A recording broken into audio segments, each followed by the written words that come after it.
Area জানি না area আবার কান দিচ্ছে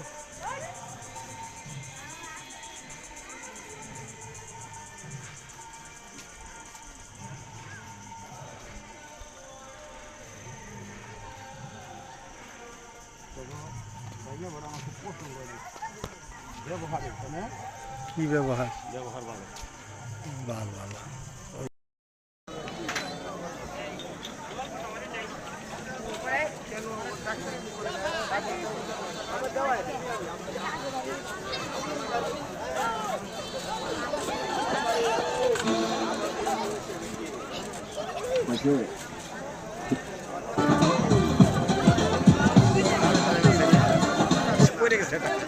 রেটনও বেশি রে পরে না একবারও সাদাটায়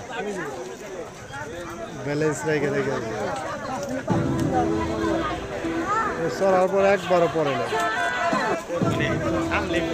না থামবো কে এবার তো ফাল পারলি নরে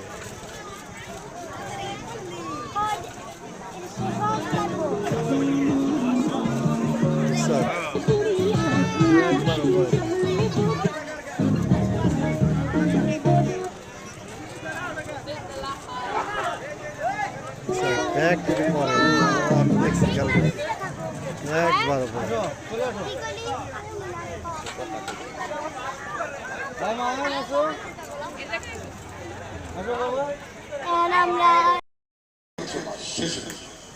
অত্যন্ত প্রখর গরম থাকার কথা ভগবানের কৃপায় আজকে গরম একটু কম আছে তাই না তো আমার এই বন্যাবাসী তথা বন্যা আশেপাশে সনাতন ধর্মের মা ভাই বোনেরা সকলের প্রতি থাকলো আমার পক্ষ থেকে শুভেচ্ছা অভিনন্দন সেই সঙ্গে সকলকেই নমস্কার ভগবানের কাছে প্রার্থনা যে আমরা সকলে মিলেমিশে এই ধামরাইতে যার যার অবস্থান থেকে যার যার মান সম্মানকে রক্ষা করে আমাদের যেন চলার সুযোগ করে দেয় আমরা কাউকে এই ধামরাইতে আর ওই অত্যন্ত ক্ষমতাধর ব্যক্তি হিসেবে কাউকে দেখতে চাই না সোজা হিসাব আমি ওই সাধারণ ঘরের মানুষ আমার বাবা অনেকটা কৃষিকাজ করতেন সেখান থেকে আজকে বয়স হয়েছে এই গ্রামে জন্য মানুষ জন্ম হয়েছে আমার বড় ভাই বিনবীর ভাই উনি একাধারে মুক্তিযোদ্ধা ছিলেন আমি নিজেও ছিলাম বয়সেও আমার থেকে বড় লেখাপড়ায় আমার সিনিয়র ছিল অত্যন্ত সম্মান আমি তাকে করি এখনো করি যে ভয়াবহ অবস্থাটা গিয়েছে দেশে ওই 16টি বছর তখন কিন্তু ভোট লাগে নাই তার আগে অনেক সরকার আসছে জোরাজোরি হয়েছে ভোট জোর জুলুম করে নিয়েছে কিন্তু এবারকার নির্বাচনে আপনারা যে ভোট দিয়েছেন এবার কি কোনো জোরাজোরি ছিল যার যেখানে ভালো লাগছে সেখানে কিন্তু নির্বিঘ্নে আপনারা ভোটটা দিয়েছেন এবং এই ভোটটি আমি বিশ্বাস করি শুধু আপনারা বন্যাবাসী নন আমার সমগ্র ধামরাই উপজেলা সনাতন ধর্মের ভাই বোনেরা যারা আছেন বিশাল একটা আস্থা রেখে যতগুলা ভোট গিয়েছে বাক্সে আমি 100% বিশ্বাস করি এই সম্পূর্ণ ভোটটাই আপনারা আমার বাক্সে দিয়েছেন আমার মার্কা ছিল ধানের শীষ যেখানে কখনো হয়তো অনেকেই আপনারা ভোট দিতেন না দিলেও কেউ বিশ্বাস করতেন কিন্তু এবার কিন্তু তার পরিবর্তন ঘটেছে আমিও মনে রাখবো এই পরিবর্তন থেকে যেহেতু ঘটেছে আমি যে কদিন আছি আমার বুকের কাছে আপনাদেরকে আমি আগলে ধরে রাখবো কোন রকম একটু আগে যাদের কাছে শুনেছি কথায় কথায় নাকি বলা হয় মালন টালন বিভিন্ন থেকে বলতে পারে এটা আমি অস্বীকার করবো না কিন্তু আপনারা খুব খেয়াল করে দেখবেন যে তাদের জন্মটা কোথায় তাদের পারিবারিক পরিচয় কেমন তারা বংশ পরিচয় কেমন দেখবেন এবং কখনো কোনো রাজনৈতিক দলের সাথে জড়িয়ে থাকলে তারা কখন কোন রাজনৈতিক দলের সাথে জড়িয়ে থাকে আপনি খেয়াল করলে বুঝতে পারবেন এদের কোনো ঠাই ঠিকানা থাকে না এরাই ছোটখাটো নেতা থাকে পাতি নেতা তাদের পিছনে দৌড়ে করে নেতা হয় এই হলো তাদের কর্মকাণ্ড আমি আপনাদেরকে দায়িত্বহীন ভাবে বলতে চাই এই ধরনের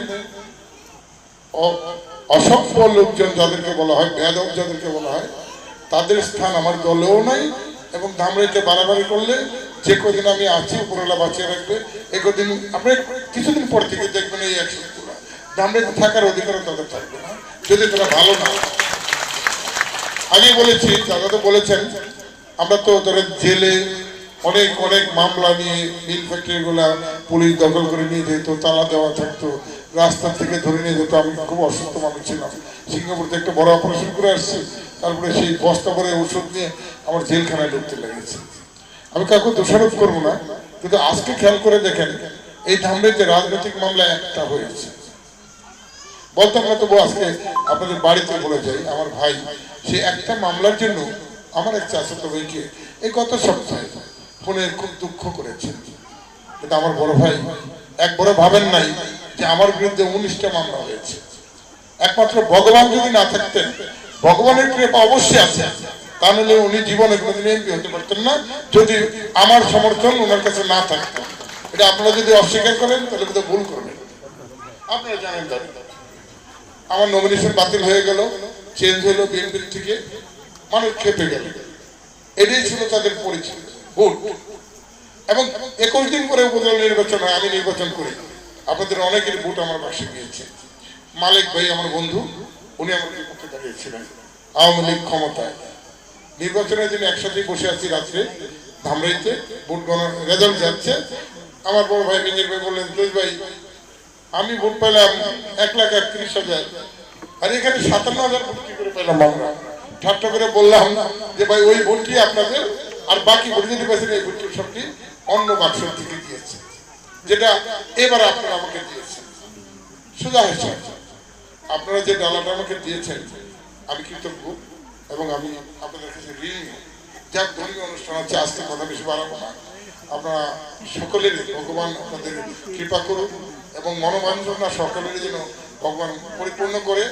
আমার প্রচন্ড ইচ্ছা ছিল যেখানে শ্মশানে কোনো রকম সমস্যা আছে কিনা, কিন্তু সুভাষ বললো যে না দাদা, সুন্দর শ্মশান করেছি এখানে আমরা, এই যে গতবার এটাও করলাম, ওইরকম বড় কিছু নেই।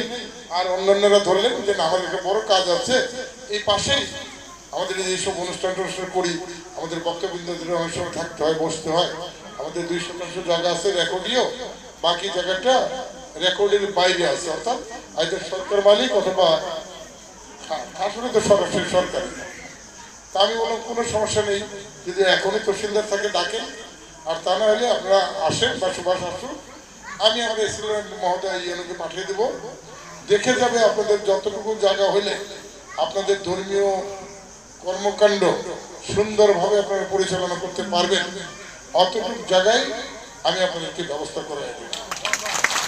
এবং সেখানে সরকারের টাকাও যদি লাগে আমি সর্বোচ্চ চেষ্টা করব আপনাদেরকে গুছিয়ে দেওয়ার জন্য।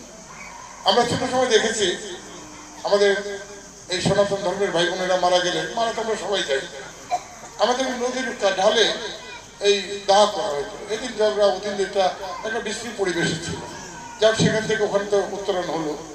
এবার কেন জানি আমার বারবার মনে হচ্ছে যে এই শ্মশানগুলোর পাশে, আমি তো কেন্দ্রীয়টাকে বারবার চাপ দিচ্ছি অনেক কয়েক বছর ধরেই যে আমি আমার ব্যক্তিগত টাকাও দেবো, তবু একটা অনাথ আশ্রম করা যায় কি না।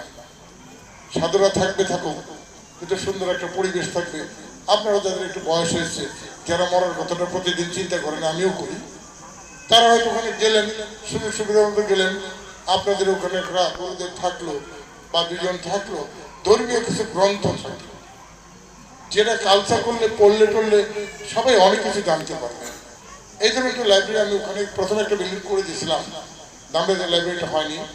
আমি চাবো যে এখানে যদি আপনি ভালো মনে করেন ওইটা একটু সংযোজন করেন, যদি সম্ভব হয় 10 জন নিয়ে হোক, 5 জন নিয়ে হোক, একটি অনাথ আশ্রম যদি করা যায়, তাহলে এখানে যারা আছেন আপনারা তো ভালোই আছেন, অনেকে হয়তো নাই বা অনেকে আছেন এখানে যার 3 বেলা ভাতও মুখ জোটে না, সন্তানদের নিয়ে অনেক অনেক কষ্ট করে। আমরা সম্মিলিতভাবে সকলেই যদি, দাদা যেটা একটু আগেই বলেছেন যে ধর্মের উপরেও আমরা কিন্তু মানুষ, কারণ আপনার রক্ত আমার গায়ে লাগবে, আমার কিডনি আপনাদের শরীরে দেওয়া যাবে। অতএব আমি মনে করি ধর্মের চেয়ে অনেক অনেক বড় হলো আমরা সৃষ্টিকর্তার শ্রেষ্ঠ জীব, আমরা মানুষ। তো এর বাইরে আমাদের বিভিন্নভাবে বিভিন্ন সময়ে আমাদের বড় বড় হিতৈষীরা আসছেন, ভগবান বা আল্লাহ কর্তৃক তারা কিছু কথা নিয়ে আসছেন সমাজকে ভালো করার জন্য। আমরা বিভিন্নভাবে ভাগ হয়ে গেছি, এই তো। তার মধ্যে সবচেয়ে সনাতন ধর্ম হলো আপনাদের সোজা হিসাব। এর আগে আমরা কোনো ইতিহাসের মধ্যে পাওয়া যায় না যে এর আগেও কোনো ধর্ম আসছে। এই সরেন। তো যাই হোক, এগুলো হবে, কিন্তু আমি চাই যে আমরা মানুষ এবং মানুষ হিসেবেই আমরা একই পরিবারের মানুষ, বিশেষ করে ধামরাইতে যারা আমরা আছি। তো এখানে চাওয়া পাওয়ার কিছু নাই, দিবই দেখি। তারপরে ঢোকার সময় জিজ্ঞেস করেছি, ওই একটাই বললো, আর বাকি যদি থাকে আপনারা মনে করাই দিবেন। আমার পরিকল্পনা হচ্ছে এরকমই যে আমি আপনাদের জন্য সমগ্র উপজেলায় যেখানে শ্মশান নাই, সেখানে বাবা মারা যায়, মা মারা যায়, স্ত্রী যায়, সন্তান মারা যায়, তাদের দাহ করার জন্য অনেক অনেক সময় অনেক সমস্যা হয়ে যায়।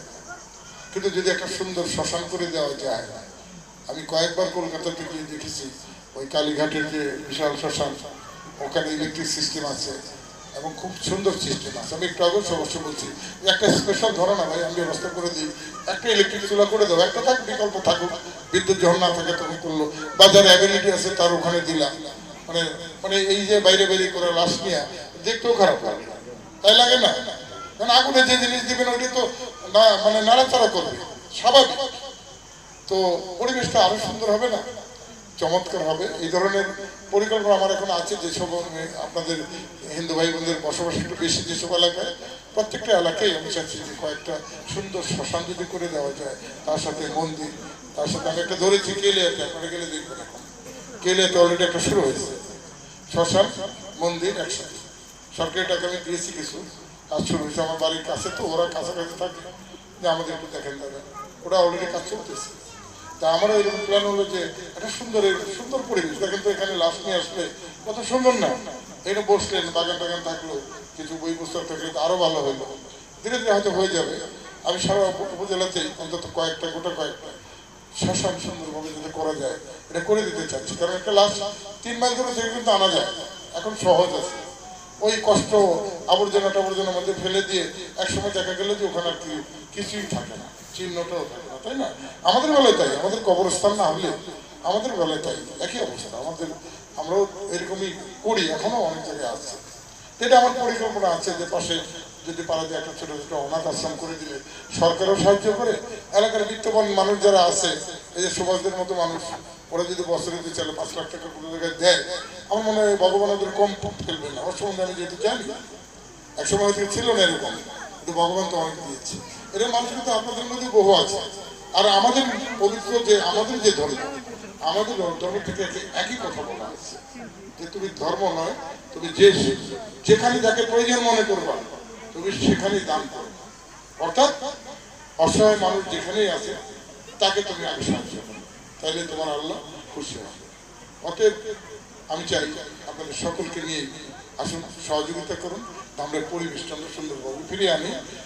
আমরা কে হিন্দু কে মুসলমান এটা আমরা ভাববো না, আমরা ভাববো আমরা বাংলাদেশের মানুষ, আমরা ধামরাইয়ের মানুষ, আমরা এক পরিবারের মানুষ। একজনের সন্তানকে যদি কেউ অন্যায়ভাবে অত্যাচার করে, আমরা সকলে তার বিরুদ্ধে থাকবো, ঐক্যবদ্ধভাবে সেটাকে প্রতিহত করব। সবাই ভালো থাকুন, সুস্থ থাকুন। দাবি দেওয়া নাই, তারপরে কিছু বলে গেলাম, দাবি দেওয়ার যদি প্রয়োজন থাকে বলবেন, আমি আপনাদের পাশে আছি। আমি কখনো কোনো খারাপ কাজকে পছন্দ করিনি, মরার দিন পর্যন্ত করবো না। সবাই ভালো থাকুন। আর শেষ কথার আগে বলি, আমার বয়স যখন 6 মাস 9 মাস, তার থেকে একজন বাচ্চা মায়ের কোলে কয় বছর থাকে? 2-3 বছর। অধিকাংশ শামসুল ইসলামকে ধন্যবাদ। আমি শুনলাম যে তিনি তিনি আগামী উপজেলা নির্বাচনের তিনি প্রার্থী। আমরা সবাই মিলে প্রাণ ভরে তার জন্য আশীর্বাদ করি। না বলে পারছি না, গত বছর 6 মার্চ আপনারা জানেন কোন একটা গ্রুপ, তখন বিএনপি নির্বাচিত হয়নি, একটা গ্রুপ আমাদের বন্যা গ্রামের সাবেক সংসদ সদস্য জনাব বেনজির আহমেদের বাড়িতে ভাঙচুর করার জন্য এসেছিল। অপ্রাসঙ্গিক হলেও আজকে বলতে হবে, আমরা সবাই ভীত সন্ত্রস্ত হয়ে ওই দিনটির জন্য যে কি দিন গিয়েছে আমরা ভাষায় প্রকাশ করতে পারবো না। কিন্তু কিছুক্ষণ পরে জানলাম আজকের যিনি মাননীয় সংসদ সদস্য, তিনি সেদিন শুধুমাত্র তমিজুদ্দিন, কিন্তু ওনার কাছে যখন খবরটা গেল, সঙ্গে সঙ্গে 2 গাড়ি পুলিশ পাঠিয়ে দিল যে ওই সে যেই থাকুক, যে দলেরই থাকুক, তার বাড়িতে যেন কোনো একটা ইটের টুকরাও না পড়ে। তিনি হলেন তমিজুদ্দিন। এবং সঙ্গে সঙ্গে তাকে দেখলাম, এই আব্দুল হাই, তাকেও ফোন করেছে। এখানে উপস্থিত আছে কালা, হুমায়ুন, এরাও ফোন দিয়েছে। আমি কালাকে সামনে আসার জন্য পরিচয় করে দিচ্ছি। এরা আমাদেরকে, গ্রামকে রক্ষা করেছে, আমাদের সবাইকে রক্ষা করেছে। এই কালা, সবাই একটু তালি দিব, হাতে তালি। এবার হুমায়ুনকেও আহ্বান করছি। এই হুমায়ুনও ছিল। হ্যাঁ, আমাদের নেতা যিনি বললেন যে আমার কর্মী যারা আছে আমি কাউকে বাড়িতে থাকতে দিইনি এই সময়, মাঠে যাও, মাঠে যাও, মাঠে যেয়ে দেখো কোনো যেন কিছু না। 6 তারিখ, আগস্টের 5 তারিখে সরকার পরিবর্তনের 6 তারিখে যিনি সারা ধামরাইতে গাড়ি নিয়ে ঘুরেছে, আপনার সবাই সাক্ষী। এবং ধামরাই, পুরো ধামরাই উপজেলা সুরক্ষিত ছিল। এই একমাত্র নেতা ছিলেন জনাব তমিজুদ্দিন আহমেদ। হ্যাঁ, আর না না, গরম না, গরম গরম বলে আমি আগে বলেছি যে আপনি আসার পরে আমাদের ঠান্ডা বাতাস বইছে, তাই না? হ্যাঁ, আচ্ছা, আপনার কি গরম পাচ্ছেন?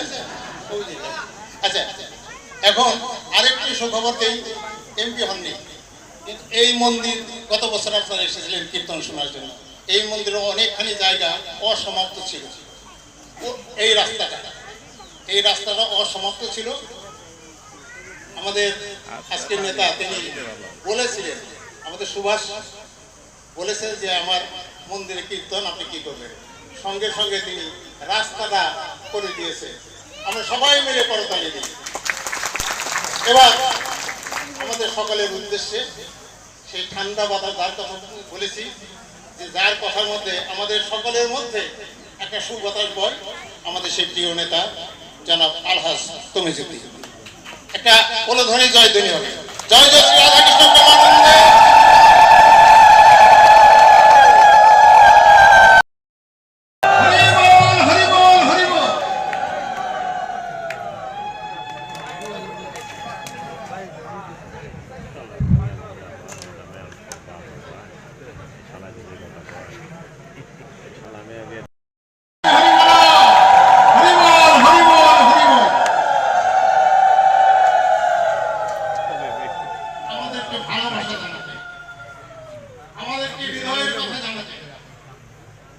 এই যে অনুষ্ঠান, আমরা সবাই এক সূত্রে বাঁধা, আমরা সবাই মানুষ। হ্যালো,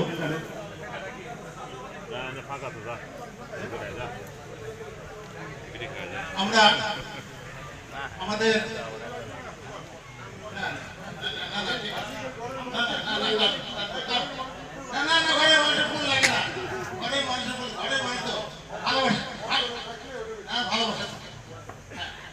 আমাদের এই অনুষ্ঠানের আয়োজক আমাদের গ্রামবাসীর পক্ষ থেকে সুভাষ চন্দ্র রায়, আমাদের মাননীয় সংসদ সদস্যকে ফুলের তোড়া দিয়ে উপহার।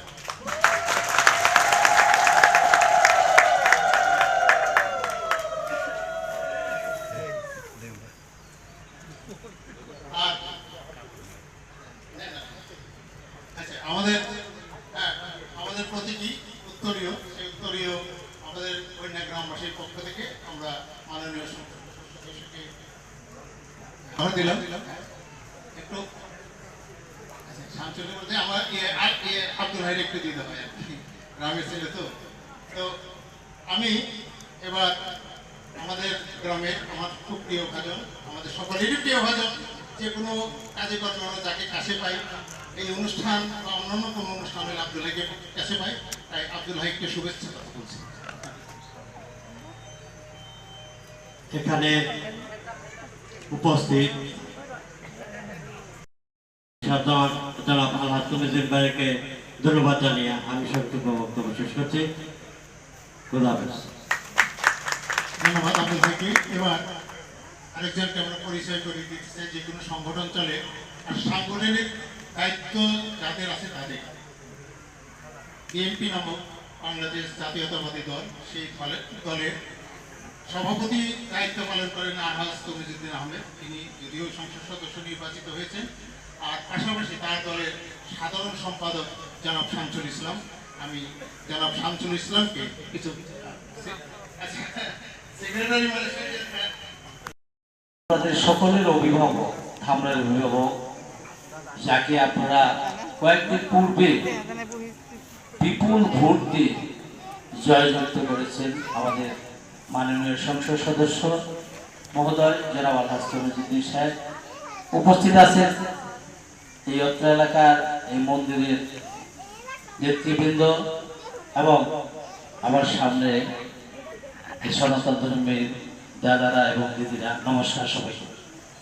আসলে এমন একটা ব্যক্তিকে আপনারা নির্বাচিত করেছেন, আপনাদের আমার জন্য আশীর্বাদ করবেন, যাতে আমি যে কদিন বেঁচে আছি সুন্দর পরিবেশে অসৎ কোনো উপার্জনে না যে সুস্থভাবে আপনাদের সাথে একসাথে চলে যেতে পারি।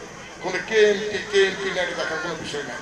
আপনার ভোট না দিলে গেলে এমপি হতে পারতাম, তবে এই বাহাদুরি তো আপনাদের কাছে, এই মেশিন তো আপনাদের কাছে। আপনার ভোট না দিলে আমি এমপি হতে পারতাম না, তবে আমার এত বাহাদুরি দরকারটা কি? এখানে হয়তো আপনারা দেখেছেন এমপি সাহেবরা আসলে পুলিশ আসে না আগে, আজকে দেখেন তো আমার নির্বাচনের পরে ওই ওসি ডেইলি আমার পিছিয়ে পিছিয়ে ঘুরে। কিন্তু দেখেন তো সারা ধর্মের মানুষ বলুক যে আমি একটা বাড়তি গাড়ি নিয়ে দেখি না আমার সাথে। আজকে আমি কিন্তু আমার একটা গাড়ি একটা ছিল, ওই শামসুল আসছে আর একটা প্রোগ্রামে যাবে, রাস্তায় একসাথে এক প্রোগ্রামে ছিলাম, বলো যে ভাই যেহেতু নিতে যাবে চলো। আমি এইভাবেই চলতেছি। যদি আপনারা বলবেন যে নাটকটা খারাপ, আমি আজকে এটা ছেড়ে দেবার চেষ্টা করবো। আমি পালাতে চাই না। রাজনীতিবিদদের তো খারাপ দিন আসে, আপনারা লিখে রাখেন, বিএনপি যদি খারাপ দিনে কোনোদিন আসে, আমি তো ধামরের থেকে পালাবো না। সবাই ভালো থাকুন, সবার সাথে মিলেমিশে আসুন আমরা সুন্দর ধামরেটাকে এগিয়ে দিয়ে যাই। সবাইকে নমস্কার। দাবি দেওয়া না করলে যিনি অকাতরে দান করেন তার কাছে আর দাবি দেওয়া কি থাকে? তিনি আমাদের ঘরের লোক, আমরা কিছুই চাবো না, শুধু চাই আপনার ভালোবাসা। ধন্যবাদ। আমরা উলুধ্বনি জয়ধ্বনি দিয়ে ওনাকে একটু স্বাগত জানাই।